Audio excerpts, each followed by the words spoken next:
네, 형을 넘은 아웃입니다. 코스닥 거래 대금이 15조 원 넘어서면서 코스피의 거래 대금을 넘어섰습니다. 자, 금요일장에서 강했던 섹터들 요소수, 일본 오염수 관련해 가지고 소금, 육계, 양돈 관련주들 움직였고요. EU 또 철강, 미국과 EU, 중국 철강 업체에 대한 고율 관세 관련돼서 철강주들 또 올랐습니다. 자, 오늘은 또 시장 흐름들 짚으면서 오늘장 전략 함께 고민을 해볼 텐데요. 김용빈 IBK 투자증권 강남센터 주임 함께합니다. 주임님 어서 오십시오. 안녕하세요. 오늘도 아주 깔끔한 모습으로 나타나셨습니다. 자, 그러면 시간 외에 수급 들어온 종목부터 특징주로 정리했습니다. 박재은 아나운서 나와주시죠. 네, 오늘도 시간외 특징주부터 하나하나 만나보도록 하겠습니다. UAE의 로얄 패밀리 오피스가 SY의 공장을 전격 방문했다고 하죠. 이 소식에 움직인 SY부터 알아보도록 하겠습니다. 9.98% 강한 시세 분출한 모양새고요. 연내 UAE의 로얄 패밀리 오피스가 한국 사무소를 설립할 걸로 예상이 되면서 관련주의 흐름도 좋았습니다. A2원 9.95% 오른 모습이네요. 또 미국과 유럽연합이 중국을 겨냥한 새로운 철강 관세를 적용할 걸로 예상이 되고 있는데요. 이 안에서 수혜주로 꼽히는 중소형 철강주도 알아보도록 하겠습니다. 한일철강은 8.28% 오른 모습이고요. 문배철강도 8%대 오른 모습입니다. 중국 정부가 비료업체에 요소 수출의 중단을 지시를 했죠. 이에 따라서 비료 농업 요소수 테마가 동반해서 오름세를 시연을 했는데요. 이 안에서 또 KG케미칼이 2.64% 오른 모습이네요. 지금까지 시간의 특징주 알아봤습니다. 네, 금요일장 본장과 다르지 않은 시간 외의 흐름 나타났는데요. 어떤 종목 살펴볼까요? 일단 요소수 관련 중 네. KG케미칼을 보고 있습니다. 네, 좋습니다. 특히 지금 요소 관련해서 지금 비료용 쪽으로 그 얘기가 나오고 있었죠. 특히 중국에서는 이 비료용 요소에 대한 수출을 이제 금지를 하겠다 이런 식으로 이제 블룸버그에 나왔었는데 네. 이것이 이제 차량용 쪽으로 좀 번지고 있는 것이 아닌가라고 생각이 드는 부분이고요. 그 때문에 이제 KG케미칼이 사실 이 비료도 생산을 하고 있고 그리고 이제 그 차량용 요소수도 네. 생산하기 때문에 이 두 가지가 다 같이 엮였기 때문에 아마 상승률이 가장 세지 않았나 이렇게 생각을 하고 있는데요. 특히 KG케미칼 같은 경우는 지난주 금요일 시간에서 좀 오를 수 있었던 부분은 특히 요소 대란이 아마도 또 다시 오지 않을까라는 좀 걱정 때문에 얘기가 나온 것 같고 특히 이번 요소 같은 경우는 비료용 요소에 대해서만 좀 수출 중단이 좀 보도가 그렇죠. 됐다는 점. 근데 사실 이 기존의 제가 예전에 그 에그플레이션 관련해서 비료라든지 이런 종목을 네. 했을 때 상당히 얘기를 했었듯이 특히 이 비료라든지 요소 쪽 관련들은 수급이 상당히 타이트합니다. 조금만 균형이 무너져도 네. 사실 이 가격에 대한 상승폭이 상당히 강하기 때문에 이런 부분에 있어서 특히 차량용까지 어느 정도 번질 가능성이 있다라고 보고 있고요. 특히 국내 정부에서는 이 차량용 요소수에 대한 부분은 상당히 물량이 많이 확보가 돼 있다. 이번 그 비료용 요소 수출 제한과는 상당히 좀 다른 부분이다라고 얘기를 했습니다만은 이 주말간에 사실 그 롯데정밀화학의 유록스라는 제품 다들 아시잖아요. 유록스 같은 경우는 온라인 판매라든지 마트에서 진열돼서 아예 싸그리 사라져버린 모습. 이미 그래서 이것이 품귀 현상 사태로 네. 좀 번져지는 것이 아닌가 이런 일각으로 얘기가 나오고 있기 때문에 이 실생활에서 보이는 데이터로 봤을 때는 이 차량용 요소수로서까지 어느 정도 번질 가능성은 충분히 있다라고 좀 보이는 부분이고요. 미리 우려해서 사놓는 사재기를 하는 수요일까요? 아니면 특히나 아마도, 앞서서 네. 비료용 요소수 같은 경우는 중동 쪽 수출 다변화를 많이 이뤘다라고 또 얘기가 나오고 있어서 이게 그냥 어떤 심리인지 아니면 실질적으로 품귀 현상을 빚을 수 있는 부분인지가 사실 궁금하거든요. 일단은 주말간에 이 그 마트에서 품절이 된다든지 온라인 사이트에서 다 전량 그게 된다든지 그런 부분에 대해서는 사실 좀 사재기적인 영향이 상당히 크다라고 좀 보이고 있는데 사실 한 1년에서 2년 전에도 이 요소수 대란이 사실 있어 왔던 부분이거든요.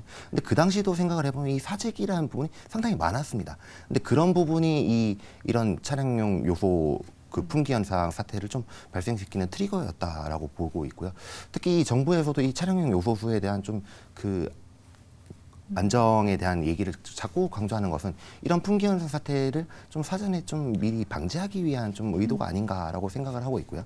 근데 이런 부분이 물론 좀 장기적으로 가겠냐. 지난번에도 그렇게 엄청 장기적으로 가지는 않았었거든요. 네. 근데 이번에도 일단은 그래도 지금 최근 한 일주일 정도를 봤을 때는 상당히 좀 기대를 해볼 만하다라고 보이는 부분이고요. 네, 한 네. 가지 또 숟가락을 좀 얹자면 지금 네. 모로코 지진 사태, 뭐 규모 6.8의 지금 지진 때문에 이게 인산염을 또 수출을 하는 국가로서 공급 원활을 하지 않을 수 있겠다라고 또 저희 중호 앵커님께서도 얘기를 하신 부분들 한번 추가로 좀 말씀을 드려봤습니다.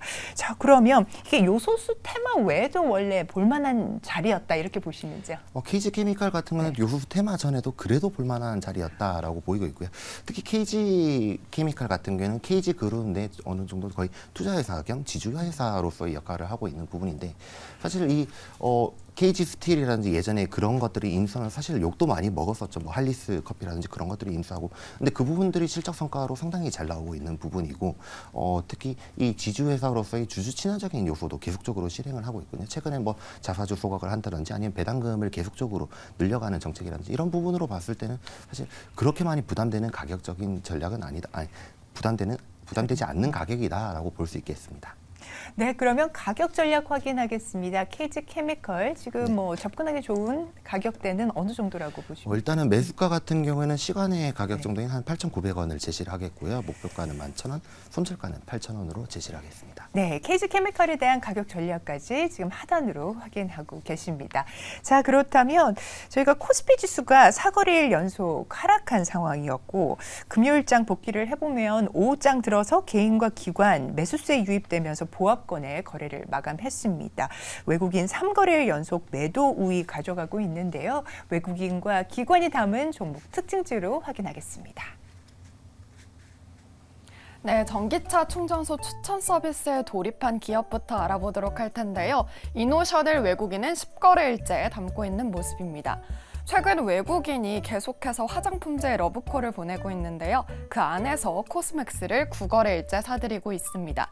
인터로조도 8거래일 연속 매수세가 들어오고 있는데요. 꾸준한 외형 성장에도 관심이 집중되는 모양새입니다. 코스메카 코리아도 4거래일째 담으면서 화장품주가 여전히 관심을 받고 있다고 볼 수가 있겠고요. 또 이어서 레인보우 로보틱스 전에 바디텍 매드도 살펴보도록 하겠습니다. 4거래일째 매수를 하고 있는 모양새고요. 국내 소아청소년 진단시장 공략에 확대에 나서고 있다고 합니다. 다음으로 기관의 특징주도 하나하나 만나보도록 하겠습니다. 네, 먼저 처음으로 잉그레드랩이 눈에 띄는데요. 19거래일째 매수세가 이어지고 있는 모양새죠.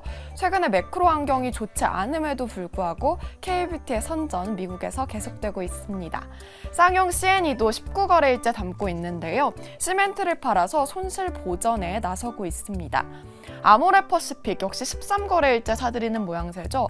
화장품주를 기관도 열심히 담고 있는 모양새인데요. 특히나 이제 최근에 일본 시장 공략에 나선 점이 부각을 받고 있습니다.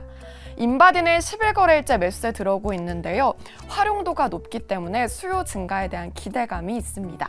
마지막으로 사이맥스 7거래일째 매수를 들어오고 있는데요. 로봇주에 대한 관심, 기관에서도 관측이 되고 있습니다. 지금까지 시간의 특징주, 그리고 외국인 기관 특징주 알아봤습니다. 네, 뭐 광고, 화장품, 반도체 장비 뭐 다양합니다. 섹터. 네. 자, 그러면 외국인 수급 특징주부터 확인하겠습니다. 일단 바디텍 매드라는 종목이고요. 사실 네. 코로나 관련 종목으로 다들 알고 예. 진단키트 네, 쪽으로 네. 많이 알고 계실 건데 이 바디텍 매드 같은 경우는 최근에 다른 진단키트 업체들과는 다르게 상당히 주가가 많이 오르고 있는 모습이고요. 그중에서는 특히 이 엔데믹 이후에도 실적을 계속적으로 좀 증명을 해내고 있다라고 보이고 있는데 특히 2분기 매출액 기준으로 봤을 때는 전년 대비 한 44.9% 정도로 상승한 모습을 좀 보여주고 있습니다. 왜냐하면 엔데믹으로 들어서면서 이 진단키트라든지 적자를 보고 있는 회사들도 상당히 많은데 바디텍 매드 같은 경우는 상당히 좀 다른 모습을 보여주고 있고요. 그로 말씀드릴 것이 특히 이 뭐 서남아시아, 인도 쪽 시장이랑 그리고 아프리카 그리고 유럽 중심의 수출세가 상당히 많이 늘어나고 있습니다. 근데 이 부분이 이제 코로나 진단 키트로 늘어나는 건 아니고요. 이 진단 사실 그 감염성 질환을 얘기를 다른 제쳐두고 뭐 예를 들어서 뭐 심혈관 질환이라든지 이런 쪽으로 진단 키트를 하는 쪽으로 이제 상당히 많이 늘어나고 있다라고 보시면 될 것 같고, 특히 앞서 말씀드린 곳이 사실 소득 수준이 상당히 좀 낮았던 지역들입니다. 근데 이 부분들이 사실 소득 수준이 좀 올라오면서 이 뭐 검진이라든지 이런 쪽으로 상당히 좀 많이 시장이 좀 활성화되고 있는 것으로 보이고요. 특히 뭐 서남아시아 쪽이라든지 아프리카 쪽은 거의 한 2배 가까이 이상 성장률을 보여주고 있다는 점. 그리고 바디텍 메드 같은 경우에는 이 POCT라는 시장이 있는데 이 현장 진단 기기라고 보시면 되고요. 특히 이 코로나 때도 실적을 상당히 좀 많이 못 보여줬습니다. 다른 업체들에 비해서.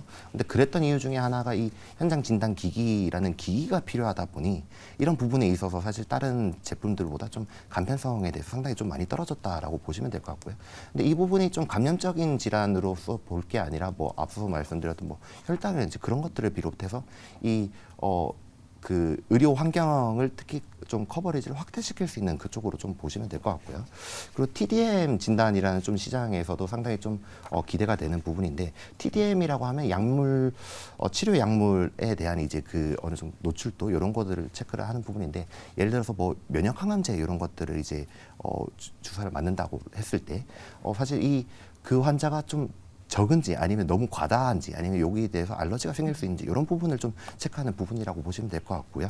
그래서 이런 부분에서도 좀 시장 성장성이 보이는 부분이고, 특히 하반기 같은 경우에는 미국에서 지금 반려동물 진단 시장도 있다라고 해요. 이 시장이 네. 지금 한 연에 1조 정도 되는 시장인데 여기도 또 진출을 한다고 네. 하니 이런 좀 성장세가 보이는 것이 아닌가라고 생각이 들고 있습니다. 네, 바디텍 메드의 투자 포인트들, 뭐 다양한 병증에 대한 진단 키트 말씀도 주셨고, 진단 기기에다가 미국향으로 반려동물 진단 관련한 부분들 말씀을 해주셨습니다. 연초에 비해서는 2배 정도 주가가 좀 뛴 상태거든요. 차트상으로 지금 우상향 쭉 그려가고 있는데 뭐 가격적인 전략도 확인 부탁드립니다. 일단은 매수가 같은 경우는 27,000원을 제시를 하겠고요. 목표가는 짧게 25,000원, 손절가도 짧게 18,000원으로 제시를 하겠습니다. 네네. 조금 짧게 잡아주셨습니다. 목표가 25,000원으로 제시된 점 확인을 해주시면 좋겠습니다. 자, 그러면 기관 수급 들어온 종목, 어떤 종목 볼까요? 네, 사이맥스라는 종목이고요. 사실 뭐 이번 트렌드에 맞을 수도 있는 두 가지를 같이 섞어 놓았다 네. 보시면 될 것 같은데, 이 로봇과 반도체가 같이 섞인 종목이다라고 보시면 될 것 같습니다. 사이맥스 같은 경우에는 이 웨이퍼를 이송하는 장비를 좀 제조하고 있는 업체다라고 보시면 될 것 같고, 특히 최근에 좀 모멘텀이 있는 것은 이 사이맥스가 이 이송하는 장비를 가지고 왔을 때, 특히 이 ATM이라는 장비, 그 일본산을 다 가져온 다음에 이제 납품을 하는 식으로 네. 좀 진행이 됐었습니다. 근데 특히 그래서 이 일본산 ATM에 대한 이 국산화를 한 2020년부터 실시를 했었고요. 작년부터 아마 이 제품에 대한 퀄 테스트를 계속적으로 한 것으로 보입니다. 근데 그런 부분에 있어서 이 올해 같은 경우는 특히 이 국산화가 된 제품이 본격적으로 나가게 된다라고 얘기가 나오고 있는데, 그렇게 되면 사실 이 단가적인 측면에서도 상당히 많이 좀 마진을 남길 수 있는 부분인 것 같고요. 그리고 이 사이맥스의 그 반도체 이송 웨이퍼 시장 같은 경우에는 이 미국의 이 로봇을 만드는 이제 기업들 중에 하나가 이 자동화 사업부를 매각을 해버렸습니다. 네. 그렇게 되면서 사실 이 자동화 사업부에 대한 그 사업이 아예 안 돌아가고 있다라고 보시면 될 것 같고, 그렇게 되면 이 사이맥스가 어쩌다 보니 이 독과점 형태로 이제 시장에서 수혜를, 유지를 하고 네. 있는데, 이런 부분에 있어서도 사실 좀 매출액에 좀 그런 실적 뚜렷한 실적 이런 부분도 보여줄 수 있을 것 같고요. 그리고 이 사이맥스가 한 2020년도 한 6월쯤에 이 캐파 증설을 했었는데, 기존에는 한 생산량이 한 2천억 정도였는데 지금 한 5천억 정도까지 상당히 많이 늘려놓은 부분이거든요. 이런 부분으로 봤을 때 사실 이 국산화에 대한 좀 자신감도 어느 정도 보였다라고 보일 수 있겠고, 그리고 이런 부분에서 좀 매출이 좀 상당히 좀 개선이 된다면은, 그리고 또 이제 뭐 반도체 그 업황이라든 투자 업황이라든 이런 것이 상당히 개선이 된다면 이런 부분에서 좀 실적 성장이 상당히 좀 기대되는 종목이다라고 볼 수 있겠습니다. 장비 국산화 말씀을 또 주셨고요. 반도체 장비 업체, 또 이송 장비를 다루는 사이맥스에 대한 투자 포인트들 이렇게 짚어주셨습니다. 차트상의 자리는 좀 어떤가요? 일단은 좀 뭐 아까 그 말씀드렸던 바디텍 매트랑 비슷한 것 같고요. 매수가 같은 경우는 일단은 16,600원을 제시를 하겠고요. 목표가는 19,000원, 손절가는 15,000원을 제시를 하겠습니다. 네, 사이맥스 목표가 19,000원으로 제시가 됐습니다. 네, 참고를 해주시면 좋을 것 같고요. 오늘 김용빈 주임의 오늘장 공략주 확인을 하도록 하겠습니다. 바로 공개해 주시죠. 네. GMBS 에코라는 회사고요. 상당히 네네, 좀 종목명이 좀 어렵죠. 예, 네. 예. 근데 이 GMBS 에코의 그 재무제표를 봤을 때는 상당히 좀 매력적이다라고 다들 느끼실 수 있습니다. 특히 GMBS 에코의 실적 같은 경우는 항상 그 마진율에 대한 영업이익률에 대한 비율이 한 20% 이상을 계속적으로 기록을 하고 있는 부분이고요. 동사 같은 경우는 일단 무폐수 스크러버라는 것을 제조하는 장비 업체입니다. 물론 다들 장비 업체의 재무제표를 보시면 다들 아시겠지만 이 CR 코스트 리덕션에 대해서 상당히 좀 많이 좀 민감한 부분이기 때문에 이 마진율을 꾸준히 유지하기란 상당히 어렵다라고 보이는데 이 GMBS 에코의 이제 마진율을 유지하는 부분은 특히 이 GMBS 에코 같은 경우는 뭐 태양광이라든지 반도체의 무폐수 스크러버를 제조하는 업체인데 이 태양광 사업을 하다 보면서 이제 그 사실 뭐 폐수라든지 이런 것들이 흘러나오잖아요. 근데 이런 부분이 사실 친환경을 생산을 하는데 이 오염수가 나온다는 그러네요. 거는 또 아이러니한 네. 상황이죠. 근데 이런 부분 때문에 사실 이 태양광 사업 내에서 무폐수 스크러버를 상당히 러브콜이 많이 들어오고 있고요. 이 부분은 특히 중국 쪽 업체들이 상당히 많이 활용을 하고 있는 것 같고 국내 같은 경우는 하나큐셀이 이제 그 고객사로 알려져 있고요. 그런 부분 때문에 이런 그 무폐수 스크러버에 대한 그 상당히 러브콜이 많이 들어오고 있는 상황이고 또한 이 무폐수 스크러버 같은 경우는 뭐 SK 하이닉스도 여러 것을 러브콜을 받으면서 2018년부터 계속적으로 매출이 나가고 있는데 이 무폐수 스크러버는 상당히 제조하는 업체들이 상당히 많습니다. 뭐 유니셈이라든지 상당히 많은데 이 폐수가 안 나온다는 무폐수에 대한 스크러버는 사실 GMBS 에코가 일단 유일하게 독점업체라고 보시면 될 것 같고요. 네. 그런 부분 때문에 이 장비에 대한 그 뭐 가격 할인이라든지 그런 부분이 상당히 노출이 안 되고 있는 것 같고 이 2분기 실적은 특히 태양광 때문에 잘 나왔지만은 앞으로 3분기, 4분기에서는 반도체 투자 업황이 좀 개선이 된다면은 네. 실적 성장이 더 더욱더 기대가 기대해 볼 만하다. 된다라고 볼 수 있는 종목이겠습니다. 네, 좋습니다. GMBS 에코 반도체 장비 스크러버 전공정 장비를 다루고 있습니다. 무폐수 스크러버 독점 제조를 하고 있다는 투자 포인트를 확인해 가실 수 있겠고요. 가격 전략 확인하겠습니다. 네. 매수가 같은 경우는 34,000원을 제시하겠고요. 목표가는 4만 원, 손절가는 31,500원을 제시하겠습니다. 네, 좋습니다. 자, 오늘 종목 진단 살까 말까에서 투자 전략 하나하나씩 꼼꼼하게 짚어주셨습니다. 임용빈 주임님, 오늘 말씀 대단히 감사합니다.